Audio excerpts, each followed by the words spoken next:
नमस्कार। राष्ट्र सह्याद्री के हिंदी संस्करण में आपका स्वागत है। इथेनॉल का उत्पादन और उसका पेट्रोल डीजल के साथ मेलजोल आज भी प्रायोगिक अवस्था में है। ऐसा कहा जाए तो शायद गलत ना हो। इथेनॉल के उत्पादन को बढ़ावा किस तरह चीनी उत्पादन से लेकर पेट्रोल डीजल की आयात पर असर डाल सकता है, इसी विषय पर रोशनी डालती है करण नवले की आज की ये रिपोर्ट। देश में बनाए गए नए सहकारिता मंत्रालय के पहले मंत्री अमित शाह ने रविवार को पिंपरी में केंद्रीय सहकारी समिति निबंध कार्यालय के डिजिटल पोर्टल का अनावरण किया। इस मौके पर उन्होंने देश में सहकारी समितियों को लेकर आए नए बदलावों पर भी टिप्पणी की। राज्य की हर चीनी फैक्ट्री को इथेनॉल का उत्पादन करना चाहिए और महाराष्ट्र में एक भी फैक्ट्री ऐसी नहीं होनी चाहिए जो इथेनॉल का उत्पादन न करती हो, ऐसी भूमिका उन्होंने प्रस्तुत की। महाराष्ट्र को देश में अग्रणी चीनी उत्पादक राज्य के रूप में उनकी भूमिका का स्वागत करना चाहिए। अगर ये नीति कम से कम 3 दशकों तक स्थायी रूप से लागू की गई तो देश में गन्ना उत्पादक किसानों के अच्छे दिन आए बिना नहीं रहेंगे। आज पेट्रोल डीजल में इथेनॉल मिलाने की नीति है, इसलिए चीनी मिलों की इथेनॉल परियोजनाएं लाभदायक हैं। अमित शाह के सहकारिता मंत्रालय की तरह वाणिज्य मंत्रालय को भी इस बात का ध्यान रखना चाहिए कि अगर कल को वैश्विक बाजार में चीनी की कमी हो जाए और घरेलू बाजार में भी कम चीनी उपलब्ध हो तो बढ़ी हुई कीमतों के कारण असमंजस की स्थिति में सरकारी नीतियां ध्वस्त न हो जाए। इसके लिए भारत को ब्राजील की नीति का पालन करना होगा। ब्राजील चीनी का उत्पादन करने का निर्णय तभी लेता है जब दुनिया में चीनी की कीमत ज्यादा होती है, लेकिन जब इथेनॉल की अच्छी कीमत होती है तो किसी भी हालत में चीनी का उत्पादन नहीं किया जाता है। वहां इथेनॉल का उत्पादन होता है और उसे वैश्विक बाजार भी प्राप्त होता है। इस प्रकार यह विश्व में अपनी अनूठी नीति लागू करके इस क्षेत्र में एक सफल देश बन गया है। भारत के पास ब्राजील से नीचे मौका है। भले ही आज हम इथेनॉल की नीति लागू कर रहे हैं, लेकिन अगर भविष्य में अगर चीनी की कमी हुई तो इस बात की अधिक गुंजाइश है कि भारत की ये नीति गड़बड़ा जाएगी। देश में अभी भी 260 से 270 लाख टन चीनी की वास्तविक घरेलू मांग बनी हुई है। इसलिए भारत में भी रेट के मामले में गड़बड़ी की आशंका नहीं है। अगर जमाखोरी करके रेट बढ़ाए जाएं तो इस संभावना से इनकार नहीं किया जा सकता, लेकिन अगर इन भंडारों पर सरकार का नियंत्रण हो तो वह जोखिम से भी बच जाती है। इसलिए सरकार की नीति में कोई गड़बड़ी ना हो, ऐसी उम्मीद रखी जा सकती है। दरअसल निजी चीनी मिलों के संगठन आईएसएमए ने अनुमान लगाया है कि इस साल 300 लाख टन से ज्यादा चीनी का उत्पादन होगा। ये अंदाज गलत होना लगभग नामुमकिन है, लेकिन आज विश्व बाजार में चीनी की कीमत 5,600 से 5,700 रुपए प्रति क्विंटल हो गई है।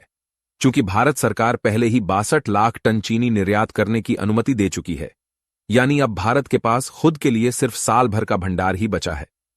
ग्लोबल मार्केट ये जान चुका है, इसीलिए भारत का निर्यात पूरा होते ही दाम तेजी से बढ़ गए। बिल्कुल इसी बात का फायदा ब्राजील ने उठाया। उन्होंने विश्व बाजार में अपनी चीनी बेचकर मालामाल होने का मौका पा लिया। ये बातें भारत को सीखनी होंगी। वैश्विक बाजार में स्थिति हर साल बदलती है। 30 सालों के तजुर्बे के साथ ब्राजील ने किसी भी हालत में मुनाफे में रहने की तकनीक हासिल कर ली है। भारत को भी वो तकनीक अपनानी होगी। भारतीय जनता पार्टी पिछले 3 दशकों से देश में सहकारी चीनी मिलों की वित्तीय समस्याओं के साथ साथ विदेशों से आयातित कच्चे तेल की भारी लागत को नियंत्रित करने के लिए पेट्रोल में इथेनॉल का प्रतिशत बढ़ाने की वकालत कर रही है। वाजपेयी सरकार में पेट्रोलियम मंत्री राम नाईक ने इस काम को मिशन मोड पर चलाया था। उस दौरान उन्हें कुछ कामयाबी भी मिली थी। वाजपेयी सरकार ने भी इथेनॉल को बढ़ावा देने की भूमिका निभाई, लेकिन उस समय देश में इथेनॉल का पर्याप्त उत्पादन नहीं था, इसलिए सरकार द्वारा तय मात्रा में इथेनॉल को पेट्रोल में नहीं मिलाया जाता था। चूंकि अंतरिम कांग्रेस सरकार ने इस नीति पर कोई स्पष्ट रुख नहीं अपनाया, इसलिए कई निजी परियोजनाएं घाटे में चली गईं। परिणाम स्वरूप इथेनॉल परियोजना में कदम रखते समय लोग बहुत सोचने लगे।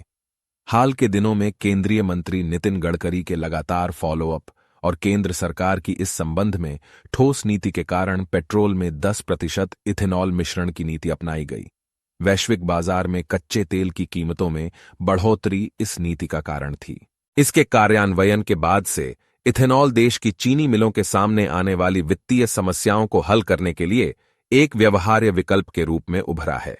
मौजूदा स्थिति में सरकार ने तेल कंपनियों को 65 रुपये 50 पैसे प्रति लीटर की दर से इथेनॉल खरीदने और पेट्रोल डीजल में मिलाने के लिए अपरिहार्य कर दिया है। चूंकि देश की 3 प्रमुख तेल कंपनियां सरकारी स्वामित्व वाली हैं, इसलिए सरकार पर तेल आयात का बोझ और परिणाम स्वरूप विदेशी मुद्रा का नुकसान कम हो गया है। एक तरह से देखा जाए तो इस नीति से सरकार की विदेशी मुद्रा बच गई है। चीनी मिलों को इथेनॉल का एक विकल्प और सही खरीदार मिल गया है। उन्हें तुरंत पैसा मिलने से किसानों को पेमेंट देना उनके लिए सुविधाजनक हो गया है। दूसरा फायदा यह हो सकता है कि गन्ने की कीमत चुकाते वक्त कर्ज लेकर ब्याज का बोझ बढ़ाने के बजाय अगर मिल मालिक ठीक से योजना बनाए तो किसानों को बेहतर दाम मिल सकता है। उन पर ब्याज का बोझ नहीं पड़ेगा और कारखानों का अतिरिक्त पैसा किसानों को लाभांश के रूप में मिल सकेगा। इसके लिए प्रधानमंत्री नरेंद्र मोदी के नेतृत्व में सरकार को सहकारिता मंत्रालय के माध्यम से चीनी मिलों और इथेनॉल उत्पादन की नीति को स्थायी और प्रभावी तरीके से लागू करने की आवश्यकता है। इसके अलावा इथेनॉल का उत्पादन और खपत धीरे धीरे बढ़नी चाहिए। हमारे ये बुलेटिन आपको कैसे लगते हैं, ये हमें कमेंट करके जरूर बताएं। हमारा हर नया बुलेटिन आप तक सबसे पहले पहुंचे, इसके लिए सब्सक्राइब भी करें और लाइक करना बिल्कुल न भूलें। धन्यवाद।